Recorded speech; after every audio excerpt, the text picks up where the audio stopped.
वालेकुम दोस्तों, इन चैनल में मौजूद अगर मैं कुछ समझ लेना मौलाना साहब की हाँ ने सारा के सारे काम को ना सिर्फ संवार दिया है, बल्कि अब मौलाना साहब की इस हाँ के ना सिर्फ अमली नताइज सामने आने जा रहे हैं, बल्कि आज वो शाहकार जिसका इंतजार था वो कौमी असम्बली और सेनेट के इजलासों में पेश हो रहा है, यानी वो आईनी तरामीम जिसका एक तवील अरसे से इंतजार किया जा रहा था, वो आज पार्लियामेंट की जीनत बनने भी जा रहे हैं। और इन आईनी तरामीम के ऊपर जो पुरस्कारियत का पर्दा था वो भी उठने जा रहा है और ये चीजें भी सामने आने जा रही हैं कि इन आईनी तरामीम के जरिए खास तौर पर ये जो जुडिशियल रिफॉर्म्स करने का इरादा हुकूमत की तरफ से जाहिर किया गया है, वो जुडिशियल रिफॉर्म्स कौन सी होंगी। और सबसे इंपॉर्टेंट सूरत हाल इस सारे मामले में ये है कि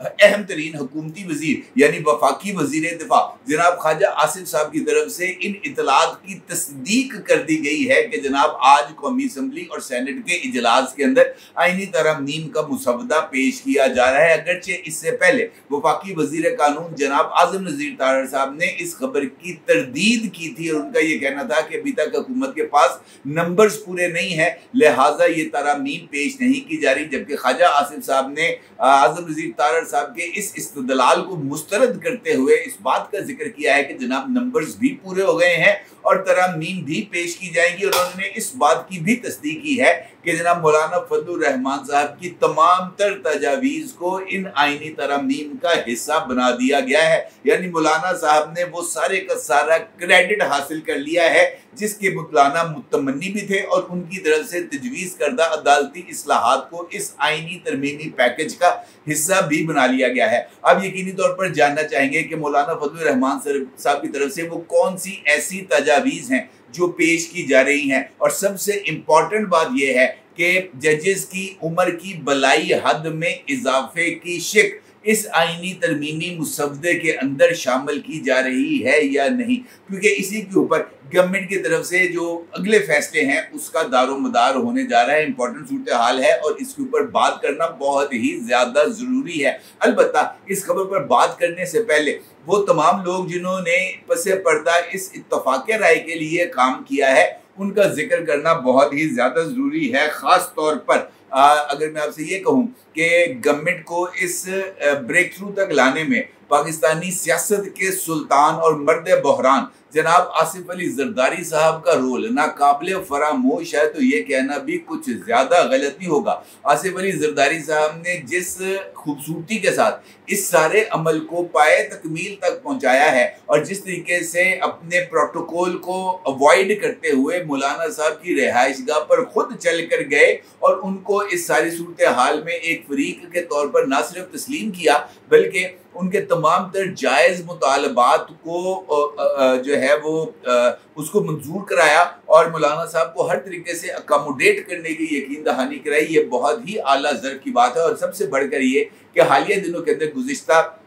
2 दिन पहले जो वफाकी काबीना का इजलास होने जा रहा था उस वफाकी काबीना के इजलास को भी आसिफ अली जरदारी साहब की मशवरे पर ही मुलतवी किया गया था और इस दौरान प्रेसिडेंट ऑफिस अहम तरीन मुलाकातों का गढ़ बना रहा, जहाँ पर वक्तन फ़वक्तन मुख्तलिफ हुकूमती अमायदीन सियासत के सुल्तान के दर दौलत पर माथा टेकते रहे, जिसके अंदर नायब वज़ीर आज़म जनाब इसहाक डार साहब भी शामिल हैं। और सबसे बढ़कर ये कि इन मुलाकातों के अंदर अटर्नी जनरल जनाब मंसूर उस्मान अवान साहब ने भी बतौर ख़ास शिरकत की थी। और सबसे बढ़कर ये कि ब्रेक थ्रू उस मुलाकात के जरिए हुआ जिस मुलाकात का किसी जगह पर कोई चर्चा नहीं हुआ और उस मुलाकात के अंदर एक अहम तरीन सियासी रहनुमा जो यकीनी तौर पर मौलाना फजलुर रहमान साहब ही थे, उनकी आसिफ अली जरदारी साहब के साथ होने वाली मुलाकात जिसके अंदर इस्टेब्लिशमेंट का एक अहम तरीन नुमाइंदा भी मौजूद था, उसने गारंटी देते हुए इन तमाम मामलात को पाए तकमील तक पहुँचाया।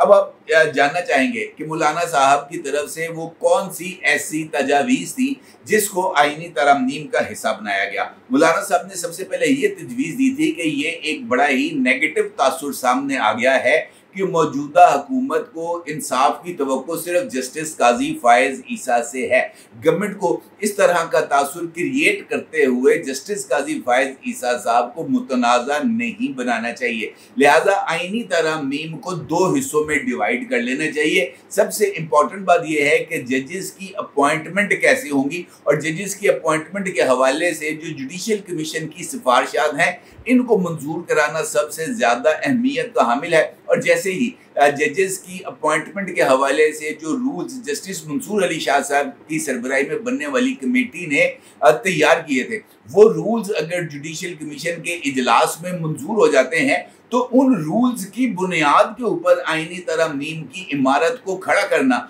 ना सिर्फ बहुत ही ज़्यादा अहमियत का हामिल होगा बल्कि अदलिया भी इन आईनी तरमीम के ऊपर उस पर जो है ना उसको ज़ेर गौर लाने पर या उसको अगर किसी भी तरीके से खिलाफ आइन तस्वुर करने से गुरेज करेंगी, क्योंकि इन आइनी तरमीम का जो बुनियाद है वो उस जुडिशल कमीशन की सिफारिशात के ऊपर बेस कर रहा होगा जिसको जस्टिस मंसूर अली शाह साहब ने खुद तैयार किया। और वो तमाम तजावीज़ जो हैं वो कल जुडिशल कमीशन के इजलास में ना सिर्फ पेश की गई हैं बल्कि उन तरमीम को, उन तजावीज़ को कबूल भी कर लिया गया है और 28 सितंबर को उन तजावीज़ के ऊपर वोटिंग कराई जाएगी और उन वोटिंग के नतीजे के अंदर उन आइनी तरमीम को मंजूर कर लिया जाएगा, उन कवायद के अंदर जो तब्दीलियां हैं उनको मंजूर कर लिया जाएगा। लिहाजा ये कहना कि ये आइनी तरमीम उन तजावीज़ की बुनियाद के ऊपर तैयार नहीं की गई, ये सरीहन गलत होगा, क्योंकि उन तजावीज़ का जो मुसवदा है वो इस वक्त मीडिया के ऊपर शेयर भी किया जा चुका है और रूल्स कमेटी ने जुडिशल कमीशन के तमाम अरकान को वो मुसवदा जो है वो पेश कर दिया है। लिहाजा जजेस की अपॉइंटमेंट के हवाले से इस इबहाम का खात्मा हो गया। दूसरा नुक्ता सामने आता था और वो था चीफ जस्टिस ऑफ पाकिस्तान की अपॉइंटमेंट। माजी के अंदर अल जिहाद ट्रस्ट ने जो appointment of the chief justice है उसमें हुकूमत का यानी एग्जीक्यूटिव के इख्तियार को ख़त्म कर दिया था और यहाँ पर सीनियरिटी के प्रिंसिपल को राइज कर दिया था। और सीनियरिटी के इस प्रिंसिपल की वजह से कुछ ऐसे वाक़यात रूनुमा हुए जहाँ पर ऐसे लोग भी चीफ जस्टिस के ओहदे पर आए जिन्होंने चीफ जस्टिस के ओहदे की शान को, उस मनसब की शान को कम किया, उसमें इजाफा करने का वो सबब नहीं बन सके। और इनकॉम्पिटेंट लोग आए, पॉलिटिकली कॉम्प्रोमाइज्ड लोग आए, ऐसे लोग आए जिनको इस्टेब्लिशमेंट ने अपनी मर्जी के मुताबिक, अपनी ख्वाहिशात के मुताबिक चलाने की कोशिश भी की और वो उसमें कामयाब भी हुए। अब ये बात सामने आ रही है कि जुडिशल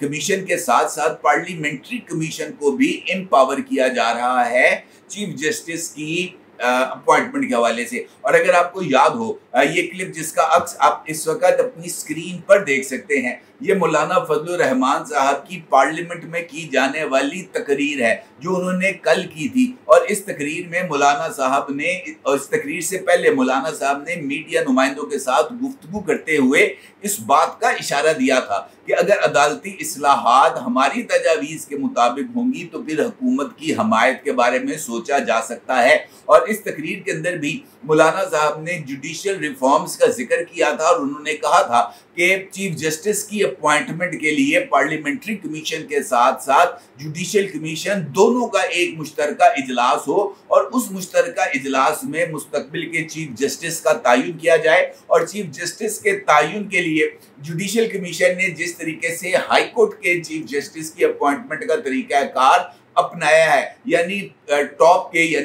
5 जो है जजेस को वो कंसिडर किया जाएगा चीफ जस्टिस के लिए। इसी तरीके से चीफ जस्टिस ऑफ पाकिस्तान की अपॉइंटमेंट के लिए भी टॉप 5 जो जजेस हैं उनके नामों को गौर में लाया जाएगा जुडिशल कमीशन और पार्लियामेंट्री कमीशन के मुश्तरका इजलास में। और पार्लियामेंट के मुश्तरका और जुडिशल कमीशन और ये जो पार्लियामेंट्री कमेटी है इसके मुश्तरका इजलास में फैसला किया जाएगा। अब जो पार्लियामेंट्री कमीशन है उसके अंदर जो अरकान की तादाद होगी वो हुकूमत और अपोजिशन दोनों की मुसावी तादाद होगी, ताकि किसी के अंदर ये बात ना कहा जाए कि जनाब हुकूमत ने यहाँ पर डोमिनेट किया है। लिहाजा ये मौलाना साहब की तजवीज़ जो है उसको इस आइनी तरमीम का हिस्सा बना लिया गया है। और इसके साथ साथ ये जो कवायद जो पेश किए गए हैं आज जस्टिस मंसूर अली शाह साहब की तरफ से जुडिशियल कमीशन की कार्रवाई के अंदर, इसको भी इस आईनी तरमीम का हिस्सा बना लिया गया है। और इसके साथ साथ ये जो सुप्रीम कोर्ट ऑफ पाकिस्तान के अंदर जजेस की तादाद में इजाफे का था मामला, इसको भी शामिल कर लिया गया है ताकि किसी जगह पर कोई इबहाम ना रह जाए आ जाए कि जनाब ये काम इस तरीके से नहीं हो सकता था। अब सबसे इंपॉर्टेंट फैक्टर आ जाता है चीफ जस्टिस काजी फायज ईसा साहब का, या इस फैसले का कि क्या चीफ जस्टिस ऑफ पाकिस्तान जाएंगे या नहीं जाएंगे, यानी वो रिटायर होंगे या रिटायर नहीं होंगे। इस हवाले से अभी तक एक इबहाम की कैफियत मौजूद है। एक स्कूल ऑफ थॉट का ये मानना है कि जस्टिस काजी फायज ईसा साहब के चले जाने से और मौलाना साहब की तरफ से तजावीज़ के सामने आने से और उन तजावीज़ के वैलिड होने से हुकूमती इख्तियार में इजाफा होने के बाद गवर्नमेंट को जस्टिस काजी फायज ईसा साहब की रिटायरमेंट पर किसी तरह का कोई एतराज़ नहीं करना चाहिए, क्योंकि गवर्नमेंट को पास चीफ जस्टिस की अपॉइंटमेंट का इख्तियार हासिल होगा। लिहाजा अगर चीफ जस्टिस जाते हैं और नई आईनी तरमीम की रोशनी के अंदर नए चीफ जस्टिस की तकर्री की जाती है तो इसमें भी गवर्नमेंट को एज हासिल होगा। दूसरी तजवीज़ ये है कि एक नया एक तरमीम की जाए जिसके जरिए एक आईनी अदालत कॉन्स्टिट्यूशनल कोर्ट का कयाम किया जाए और जस्टिस काजी फायज ईसा साहब को उस कॉन्स्टिट्यूशनल कोर्ट का चीफ जस्टिस बना दिया जाए ताकि ये मामला भी स्मूथली आगे चलता रहे और यहाँ पर भी किसी को कोई इबहाम ना हो। आइन से रिलेटेड तमाम फैसले इसी कॉन्स्टिट्यूशनल कोर्ट में हो और ये तजावीज़ अभी तक जेर गौर है। तीसरी तजवीज़ इस हवाले से है और वो सामने आ चुकी है, यानी रिटायरमेंट एज में इजाफे की। इस वक्त जो रिटायरमेंट एज है वो है 65 ईयर्स। अब 65 ईयर्स से इस तादाद को बढ़ाकर, इस उम्र की बालाई हद को बढ़ाकर 68 ईयर्स करने की तजवीज़ थी और इस हवाले से मुतजाद राय है। पीपल्स पार्टी का ये मानना है कि जनाब